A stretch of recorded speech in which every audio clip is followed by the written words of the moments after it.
The dining room lights glared down on the long oak table, turning the polished surface into a stage where every movement, every glance was amplified.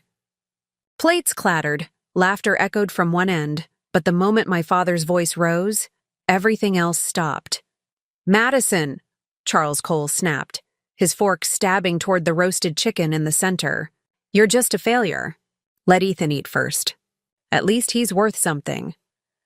Before we begin, drop a comment and tell us where are you from and from which city you're watching our videos. And after watching the whole video, don't forget to tell us, what would you do in this situation? Be honest, tell me in the comments below. We read every comment. Let's begin. The words cracked through the air like a whip. I froze, my hands tightening around the edge of my plate.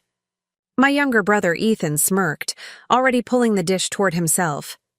His eyes, a perfect mirror of our father's, gleamed with triumph as though he had won a battle he never even fought. "Don't take it so hard, Maddie," Ethan muttered, his voice dripping with mock sympathy. "You can't expect the world to feed you when you've got nothing to offer." Laughter rippled around the table. My cousins leaned in, whispering, while my mother, Diane, simply lowered her gaze to her wine glass. Not a word of protest, not a flicker of defense. My chest tightened. I could feel heat crawling up my neck, flooding my face, but I refused to let them see me break. "Why would you say that in front of everyone?" My voice wavered, but I forced the words out, each one scraping against the lump in my throat. Charles leaned back in his chair, his expression hard as stone. "Because it's the truth. You're 25 years old and still chasing childish dreams. Jobs you quit, ideas you abandon. What has it ever gotten you? Nothing but shame." The sting was sharper because deep down I'd always longed for his approval. Always wanted him to see me as more than a disappointment. But tonight, under the harsh dining room lights, I realized something. I could never win. My hand trembled as I set my fork down. The scrape of metal against porcelain echoed louder than my pounding heartbeat. "I'm not hungry," I whispered, rising from the table. Chairs shifted. A few cousins exchanged wide-eyed looks. Ethan chuckled, stuffing his mouth with mashed potatoes like victory had never tasted sweeter. I turned and walked away. My steps were steady, but the moment I reached the staircase, my vision blurred. My room upstairs became my refuge, the walls swallowing the sound of my ragged breaths. I sat on the floor, hugging my knees, the words replaying like poison: failure, worthless, shame. But beneath the sting of humiliation, another feeling began to burn, slow at first, then hotter with each passing second. Anger. I didn't sleep that night. My mind wouldn't let me. Instead, I sat by the window, watching the hours crawl by, my father's voice still ringing in my ears. Then, just after dawn, I heard it. 3 sharp knocks at the front door. The sound jolted me upright. Who would come at this hour? Curiosity dragged me downstairs. Through the window, I saw a sleek black car parked in the driveway, the kind of vehicle that didn't belong in our quiet suburban neighborhood. A man in a dark suit stood at the door, his posture firm, his presence commanding. When Charles opened the door, his voice faltered for the first time in years. "Dad?" And then I saw him, Walter Cole, my grandfather. The man our family rarely spoke about, except in hushed tones of envy and resentment. A billionaire whose empire stretched across industries. A man whose name carried weight in boardrooms and headlines alike. Yet here he was, stepping out of the car, his silver hair gleaming under the morning sun, his eyes sharp as ever. Every head turned, every conversation died. Even Ethan, still holding a fork from breakfast, froze mid-bite. Walter's gaze swept the room until it landed on me, standing at the base of the stairs in my wrinkled sweatshirt. "Madison," he said, his voice strong, steady. "I've been looking for you." The silence that followed was suffocating. Charles swallowed hard. "Dad, why are you here? You never—" Walter cut him off without even glancing his way. His hand lifted, beckoning me forward. "Come with me," he said. "We have much to talk about."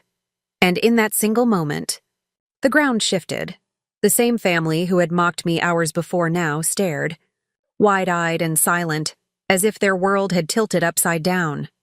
For the first time, I wasn't the one shrinking under the weight of judgment. They were. The silence at the doorway could have shattered glass. My father stood frozen, his jaw tight, his hand still gripping the doorframe as if it were the only thing keeping him upright. "Dad," Charles stammered, his voice brittle. "You can't just show up here after all these years?" "Why now?" Walter Cole didn't even look at him. His eyes stayed locked on me, sharp but steady. "Because I've heard enough," he said. "And because last night told me everything I needed to know." Confusion rippled through the room. Ethan shifted uncomfortably, his smugness from dinner draining fast. My mother's fingers trembled against the tablecloth, her wine glass forgotten. Walter's words carried a weight no one dared challenge. "I came because I learned what happened at this table last night." His gaze swept the room, landing on each face before pinning Charles with a look so cold it froze the air. "You humiliated your daughter in front of this family. You belittled her for daring to live differently than you wanted. And you, Ethan," he turned, his voice a blade. "You sat there and enjoyed it." Ethan's smirk collapsed. I didn't—" Walter raised a hand, silencing him instantly. My father's face darkened. She's not cut out for success, Dad. Madison doesn't have the drive. She wastes her time, that's enough." Walter's tone was thunder. The entire room flinched. "You mistake your cruelty for guidance. You mistake humiliation for discipline. But what you've done is drive her further away. I built an empire not by crushing people, but by recognizing potential when no one else could see it." My heart pounded. I had never heard anyone shut my father down like that.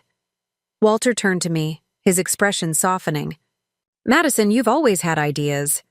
Maybe they didn't fit into the narrow box this house demanded, but that doesn't make you a failure. It makes you independent, and independence is worth more than blind obedience." I swallowed hard, my throat thick with emotions I couldn't name. For once, someone believed in me. Someone powerful enough to make the whole room listen. Charles slammed his palm on the table. "Don't feed her lies, Dad. She's not like Ethan. She doesn't have a future." "That's why you what?" Walter's voice cut like lightning. "Why you wrote her off. Why you crushed her every time she tried. Why you made her believe she had nothing." Charles's silence was louder than any admission. Ethan tried to speak again, his voice shaky. "Grandpa, you don't understand. Dad's just trying to keep the family strong. He wants what's best." Walter's eyes narrowed. "What's best?" "By tearing one child apart to build up another." "That's not strength, that's fear. Fear that Madison might surpass you. Fear that you can't control her." The words landed like a hammer. My father's fists clenched, his knuckles white. My mother, Diane, finally whispered, "Walter, please, this is family business." "No," Walter snapped. "This is about respect. And last night proved Madison has none in this house. That ends today." He turned fully to me then, his hand steady on my shoulder. "Pack a bag, Madison." "You're coming with me!" Gasps echoed like gunfire. "What?" Charles roared. "You can't just take her." Walter's stare was unflinching. "Watch me." Ethan shot to his feet, panic etched across his face. "This isn't fair. You never show up for years and now you waltz in and sit down," Walter ordered, his tone slicing the air. Ethan obeyed without another word. The room felt like it was vibrating, the air thick with shock, fear, and disbelief. My father's voice cracked with desperation. "Dad, don't do this. If you leave with her, you destroy this family's image. People will talk. They'll wonder why you chose her over us." Walter finally allowed himself a cold smile. "Good. Let them talk. Maybe then they'll finally see who deserves my legacy." I stood frozen, the reality of what was happening pressing down on me. This was the moment my life split into before and after. "Madison," Walter said firmly, looking me straight in the eye, "you are not a failure. You are the one I've been waiting for. And from this day forward, you will no longer live under their shadow." The words thundered through me, stronger than any insult my father had ever thrown. Charles's face twisted with rage. Diane's lips parted, but no sound came.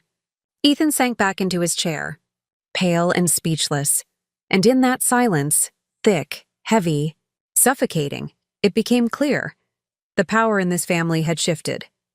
For the first time, I wasn't the one on trial. They were. The slam of my suitcase hitting the hardwood echoed like a final verdict. I hadn't even bothered to fold my clothes. I just shoved them inside, my hands trembling with adrenaline. Every sound downstairs felt magnified. My father pacing like a caged animal. My mother's hushed pleas, Ethan's bitter muttering.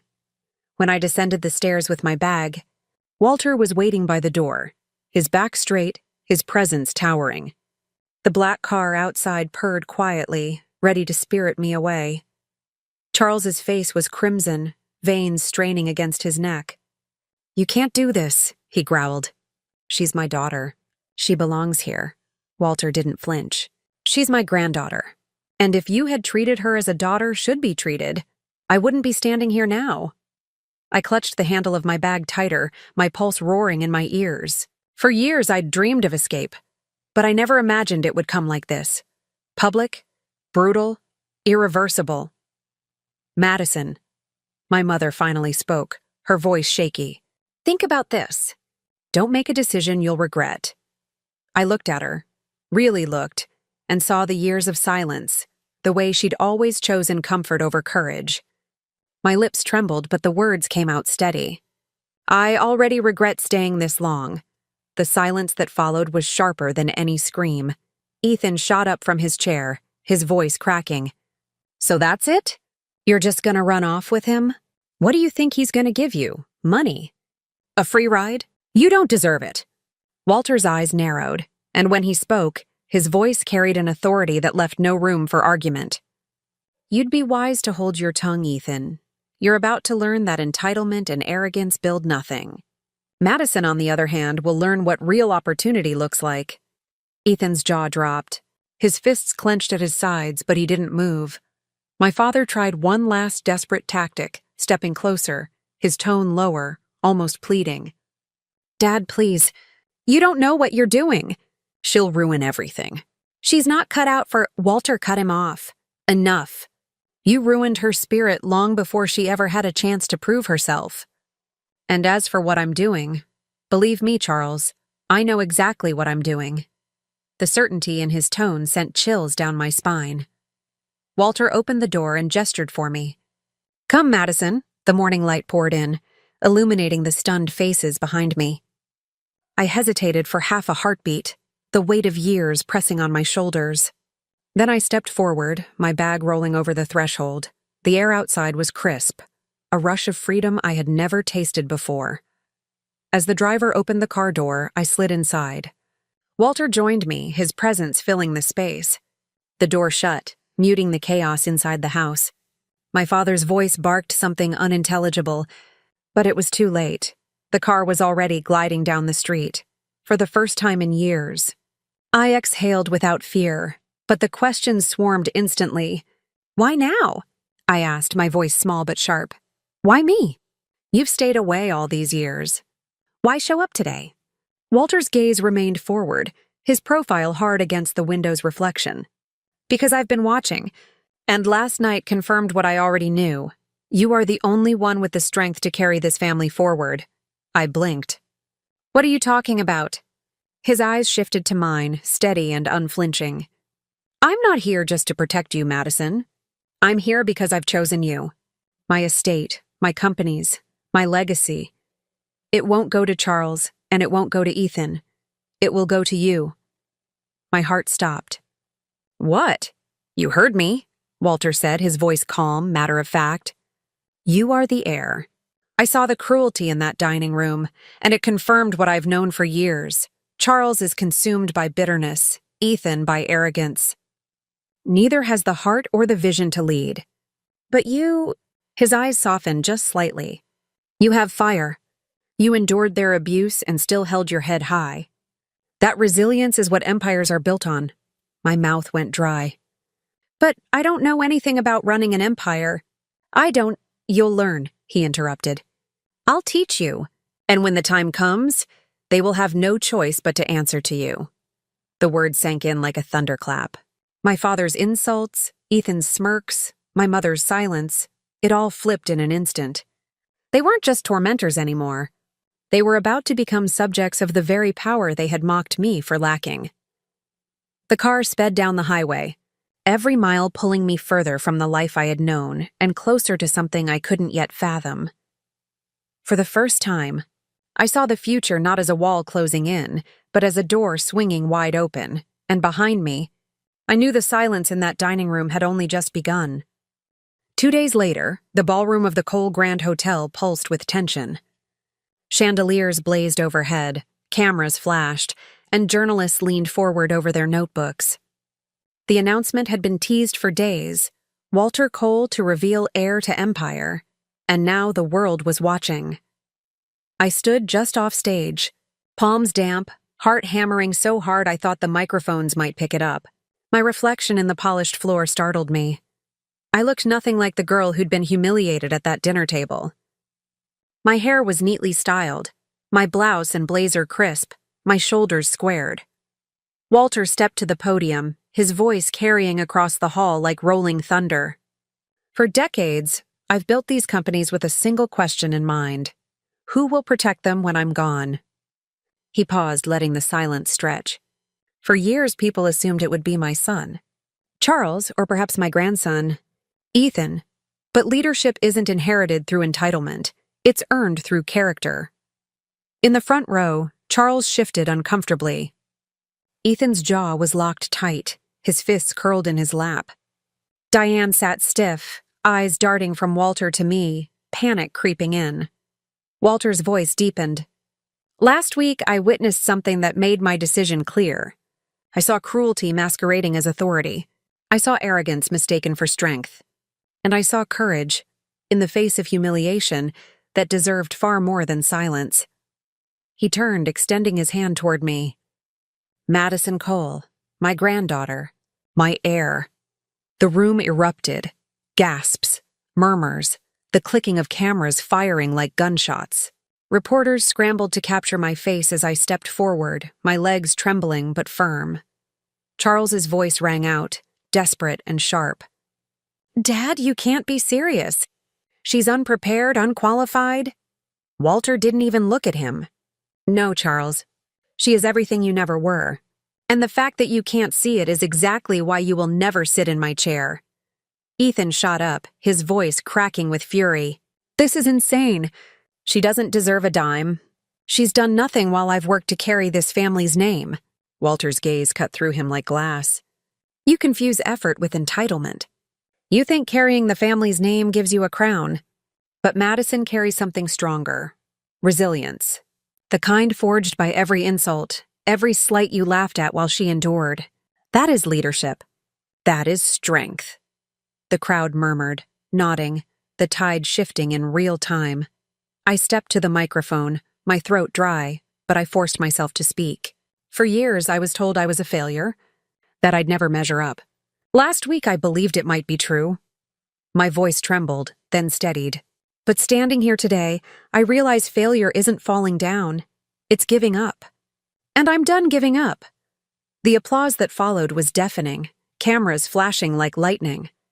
Charles lunged forward, his face red, his voice breaking with rage. You're destroying this family, Dad. All for her? Walter turned slowly, his expression colder than I'd ever seen. No, Charles. You destroyed this family the day you chose cruelty over compassion. Madison is not the problem. She is the solution. Ethan tried again, but the words died on his tongue. The room no longer belonged to him, or my father. It belonged to me. I met their eyes one by one. My father's fury, Ethan's disbelief, my mother's regret. For years, I had shrunk beneath their shadows. Now they shrank beneath mine. I lifted my chin. I'm not running anymore. From this day forward, you'll have to live with the truth that the girl you called worthless now holds the power you wanted most. The room froze. For a heartbeat, all I could hear was the pounding of my own heart. Then, the applause roared again, filling every corner of the hall. Charles sat back, defeated. Ethan's face crumbled, pale and furious. My mother lowered her head, unable to meet my gaze. and for the first time in my life, I didn't feel small. I didn't feel invisible. I felt unstoppable. Walter placed a steady hand on my shoulder. "Welcome to your future, Madison. It's yours now." I looked out at the sea of faces, at the flashes, at the family who had broken me, and realized they could no longer touch me. Their silence, once my prison, had become my freedom.